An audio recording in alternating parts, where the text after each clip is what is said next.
আমরা হিন্দু, আমরা সংখ্যালঘু, আমরা দোষী, আমাদের উপর আক্রমণ করা হয়েছে, দোষ দেওয়া হয়েছে জামাত ইসলামের পুর।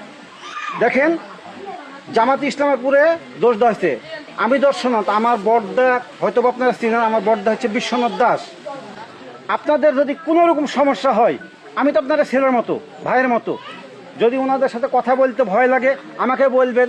আমাদের সামনে অনেক কথা বলছে, দাঁড়িয়ে আল্লাহ মানে খুব খারাপ, জামাত ইসলাম মানে অনেক, জামাত ইসলাম সম্পর্কে আমাদের কাছে এমন এমন বাজে মন্তব্য করে রাখছে আমাদেরকে যে এই জামাত ইসলামে থাকলে মুসলমান হতে হবে। আমাকে বলছে তুমি তো মুসলমান হয়ে যাবে।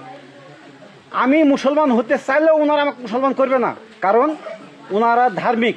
যারা ধর্ম করে তারা কখনো অধর্ম করে না।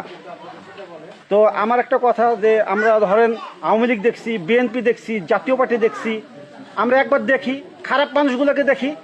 হ্যাঁ, আপনারা দয়া করে দাঁড়িপাল্লাত ভোট দিবেন, কিছু না হোক অন্তত শান্তি মতো ঘুমাতে পারবেন।